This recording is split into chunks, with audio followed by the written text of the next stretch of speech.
Hello kids, it's Englentine here, and since Marvel doesn't cancel the book, I guess I've got to talk about the book. And alrighty, so what we've got here is a cover. It's derivative of X-Men number 171, where Rogue came to the X-Men for help getting her powers under check. This is after she stole all the powers from Ms. Marvel, and I'm talking about that because it's a far more interesting book than America number 3.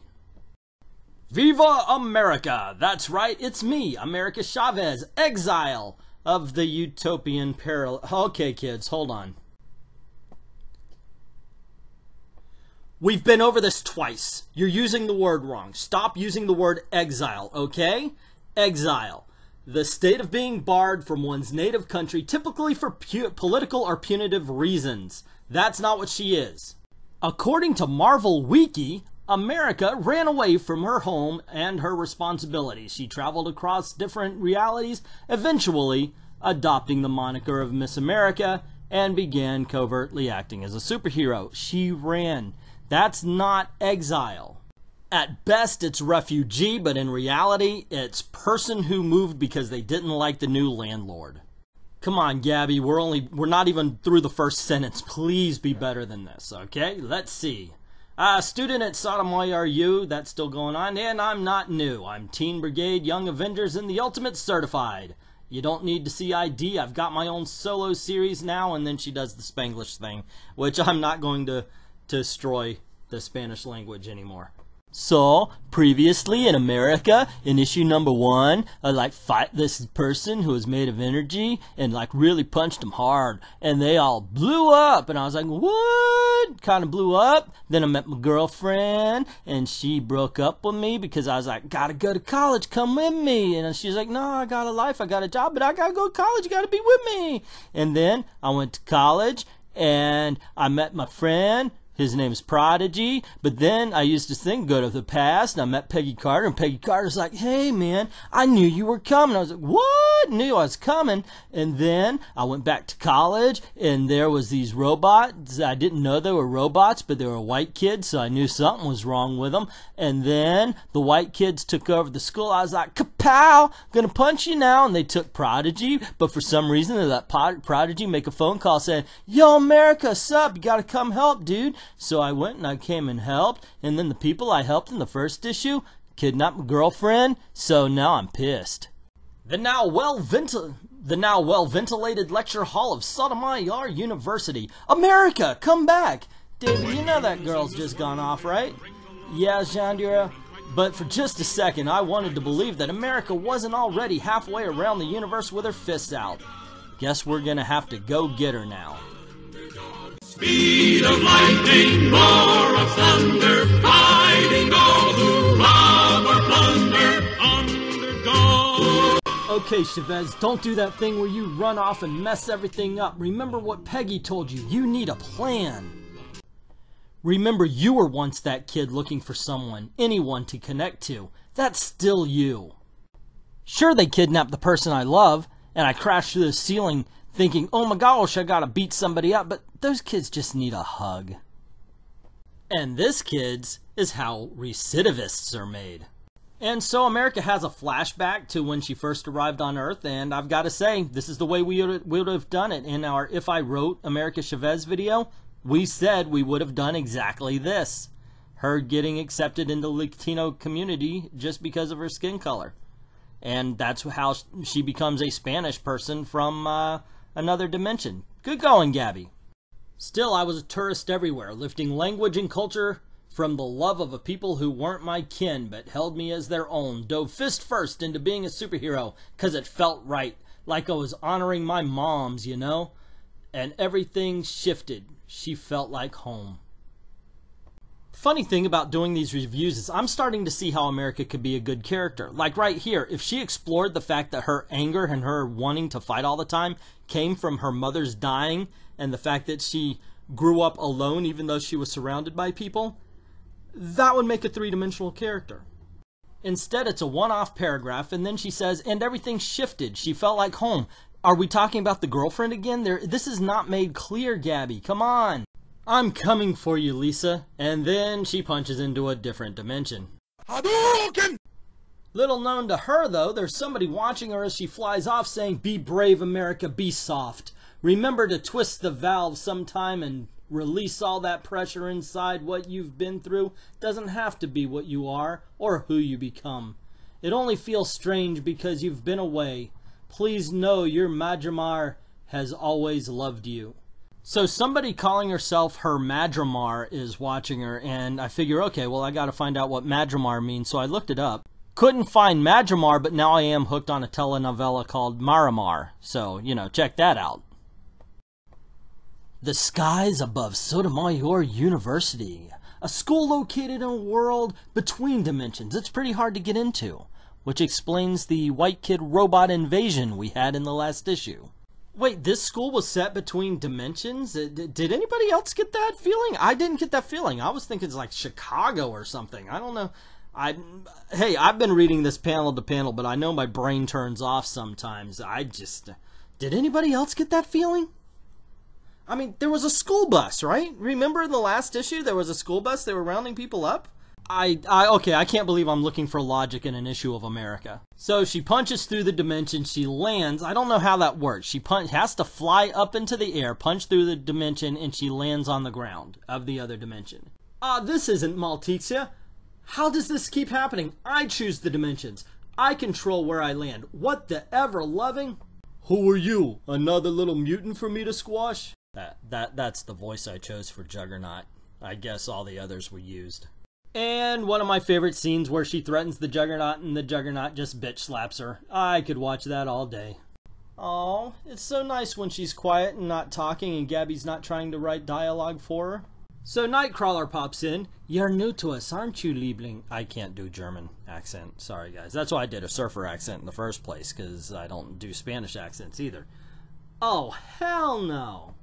Even though Gabby established that America knew that she was in a different dimension, she has America grab on to Nightcrawler and say, "Take me to Lisa. I don't care who you are or what." You're not playing fair, little one. And then he bamps away. And you know what? I gave her credit, okay? I've done my part to be nice this issue. So she attacks Nightcrawler, thinking that, okay, she can find Lisa, but there's a whole bunch of people down there, and she doesn't say, "Can anybody tell me where Lisa is?" She says, "Can someone please tell me what the hell's going on here? If you want to fight, come join us on the battlefield." Okay, so there's automatically accepting her into the danger room. This whole thing, they're still going after the Juggernaut hologram and not the person that bumped right on into their danger room? You would think that would be priority one. "Oh, hey, you're Storm, like Storm from the X-Men, Storm. Santa Joanga in heaven." "I am Aurora." Now, I looked up Santa Joanga and didn't find anything. I did find a Santa Joana, but that was a city. So if anybody wants to give the definition, surprise, it's Storm. And yes, she's surprised even though she saw and even referenced Wolverine just a few seconds earlier. But the real idiocy comes from Storm's dialogue when she says, "And you are America, the one they said would come, the one who opens dimensions and bends time. Welcome to the danger room." "They? Who announced me? Why do you have a mohawk now?" "Your ancestors are they. And it's the 80s. Punk is huge right now. It depends on what time." "Whoa, I can't get distracted. Lisa's in trouble, and I gotta find her." So, okay, Peggy Carter said somebody announced her also. Are we saying that Peggy Carter wasn't told that they were her ancestors? Or did Storm know by osmosis that they were her ancestors, and who told her? How did she come by the information? Why couldn't Peggy tell her before?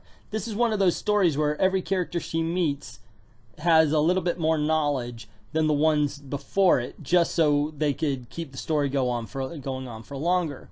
And in this one, Storm says that every time she opens a portal, it's going to lead back to her, so stay.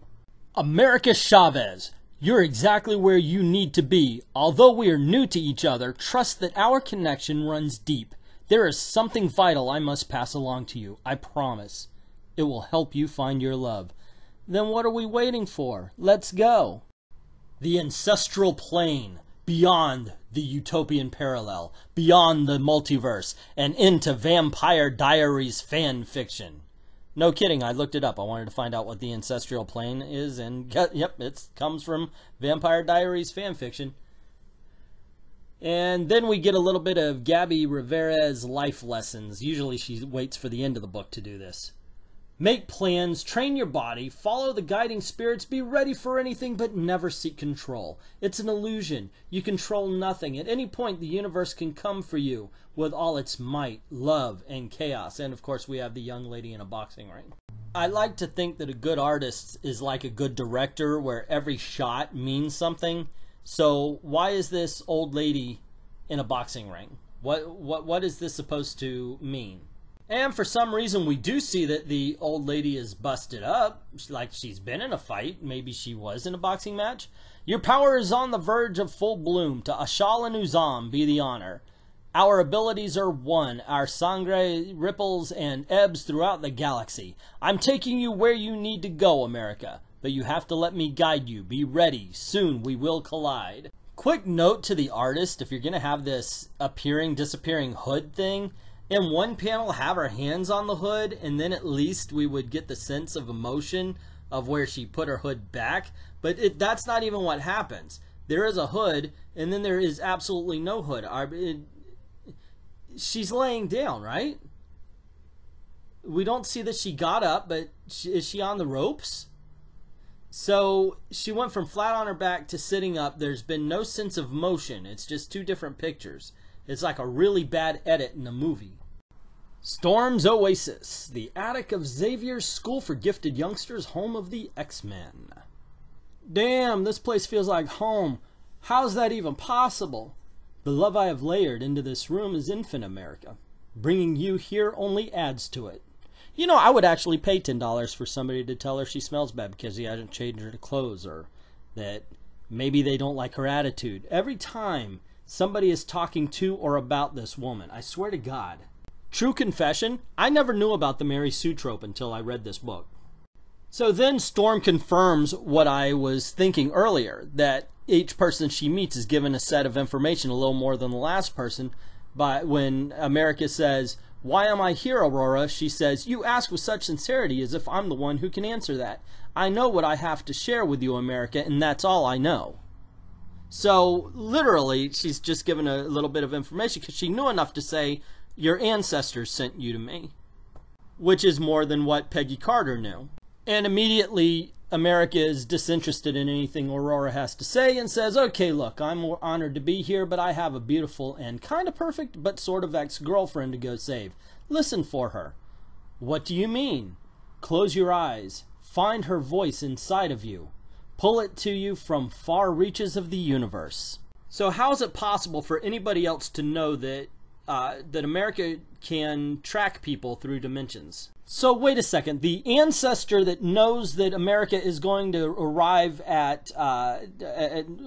the 80s for the X-Men, I guess maybe they're steering her that way, but the ancestors know that America has the power to track people through dimensions, and instead of coming to them and saying, "Hey, America, look what you can do," they give it to Aurora Monroe, not of the present, but of the past, to teach her? It doesn't make sense.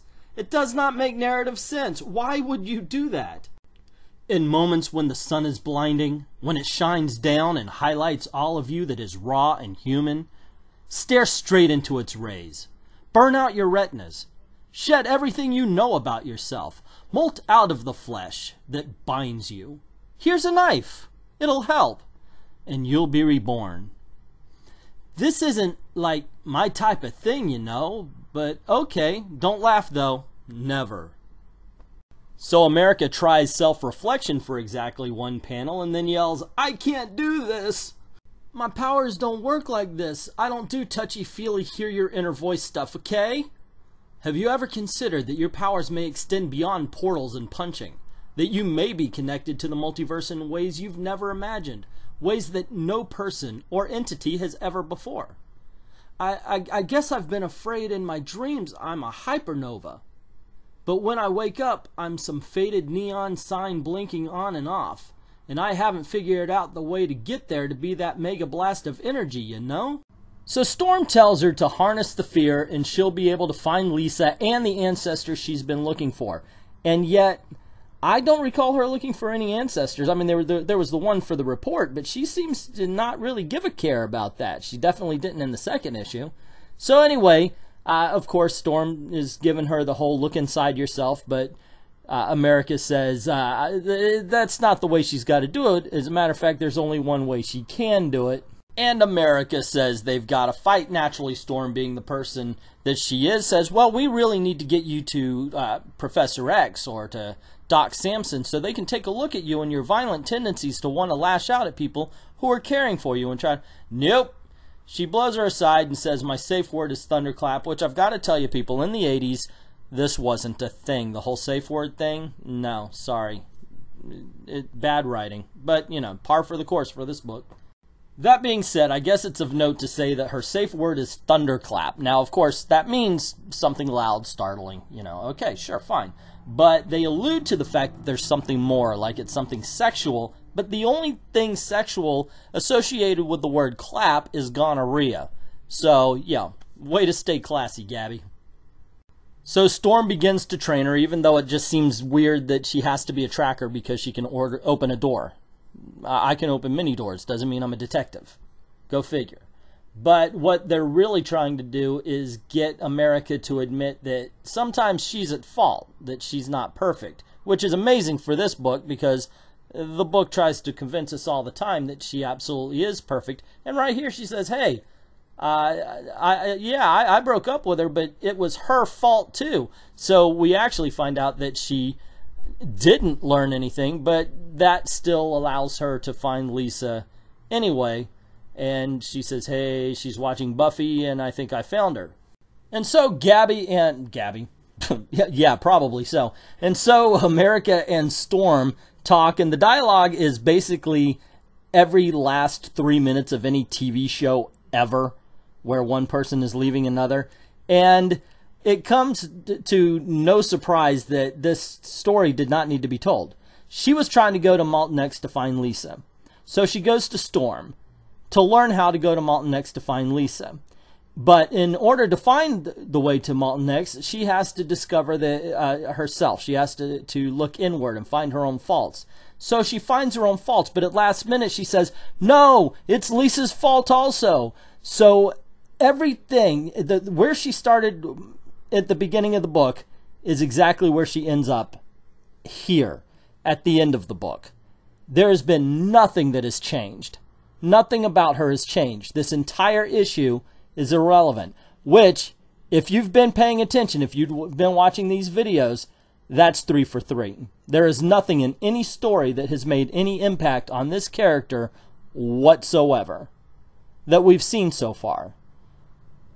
Planet Maltexa, the We're Sorry We Kidnapped You movie night is underway. And she pops through what looks like a movie screen. Okay, gorillas, I'm here for Lisa. Get in my way and I'll systematically detour each and every one of you. You have to go over there. Now you have to go over there. And the cringe continues. It's about time you got here. We've watched 2 seasons of Buffy already, thanks to Zoo's satellite hacking skills. I consider it more like destabilizing known conduits, reconfiguring them based on need and location. But yes, hacking skills. Also, anything for you, Amani. Lisa told us it was your fave show. We can start from the beginning, or we can talk about how you're going to lead us, the Chavez Gorillas. We can do both. Now, it's easy to see Lisa right behind him, but that doesn't stop America from saying, Amani, wake up. I'm not here to lead you. I'm here trying not to throttle all of you. Now, where is Lisa? Once again, she's right behind the 2 of them, but she can't see them. And Lisa, who was tied up on a bed at the end of issue 2, seems to be doing just hunky-dory here now. Tells her to calm down and to hear them out. Which, if you're keeping score, negates all tension and motivation this issue has. Seriously, what's the rush to get to Lisa if she's not in danger? And so far, every bit of danger in this series, issues 1, 2, and 3, has been negated in some way, shape, or form. America, you don't understand. You owe us. You will lead us. So America takes a knee and says, all right, I'm not going to fight you. What do you really want from me? To which Imani replies, last time you were here, you said that nothing comes back after one of your punches. And in amazing coincidence, and for visual aid, But you lied to us. And we see a whole bunch of energy creatures fall, one of them hitting Imani in the head. Lisa, Imani's hurt. Bring her over here. I don't have my gear, but I'll do what I can. And with Imani out of the way, this unknown person, I'm going to name her Exposition, decides to tell us that every night these star creatures come out and torture them. They bust up their homes and sometimes even kidnap some of them, but only the mothers. But now the Chavez gorillas are going to resist. And Lisa the doctor has decided that the best way to treat Imani's head wound is to check her pulse. And America's here, and she lends her leadership and says, they're just little balls of reckless energy. Y'all are doing it. Keep bobbing and weaving. Don't be afraid to put some weight behind your punches. There's no fear here, not anymore, not today. Tell him, Zoo. No mas. We couldn't figure out to hit you hard until America was here. So having her pulse checked revived Imani, and she sees that Zoo is in danger. Lisa yells, come back, Imani, you're hurt. Zoo, watch out. She bravely leaps in front of Zoo to take the brunt of a blast from one of the little star energy creatures. Imani, no! And so she lays dying. Zoo, say that thing you always say when I'm really scared and I feel like I can't breathe. Air is... Wait, no, that's not right. We need something else. Ah, yes, some background beatnik poetry music. Air is everywhere. All of the air is yours like dirt and trees. Imani, it's okay to breathe.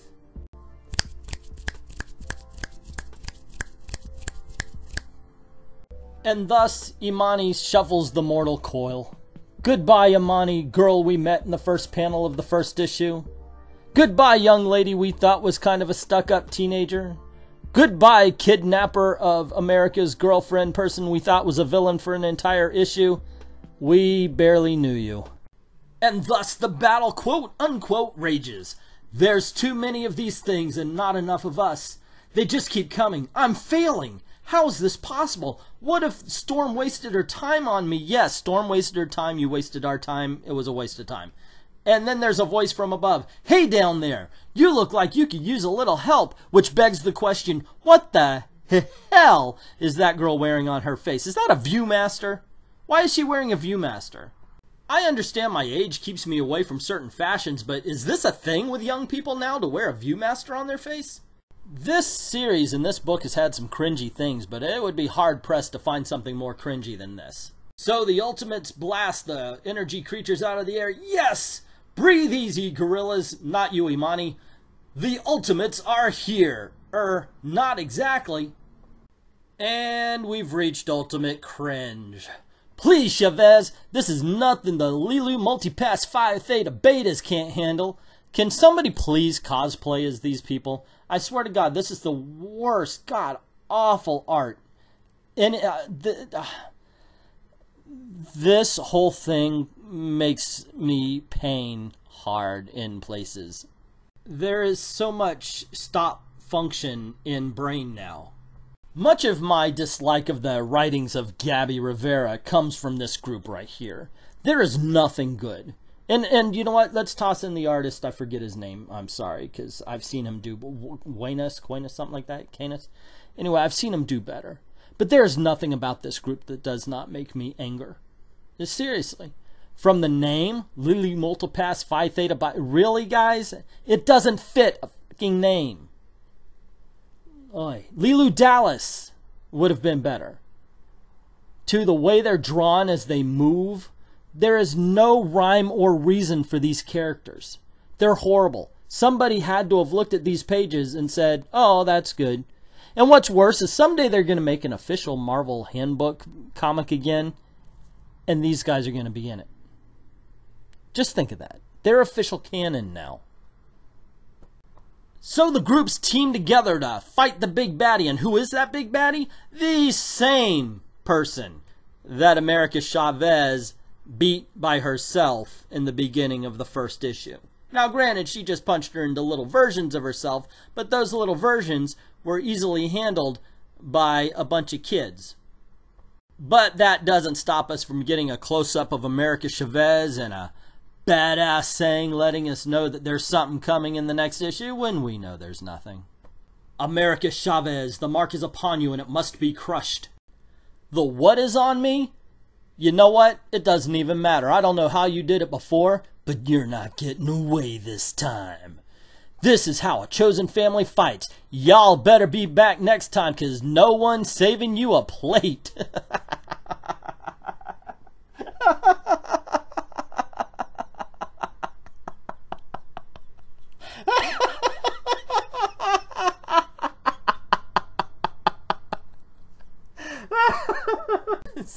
Oh, stop. You're gonna make me pee. Okay, gang. There you go. That's America number 3. And so, you know what? It is better than the first 2 books. I gotta say, there's improvement here. However, this is still one shit book. It's amazing that it hasn't been canceled yet.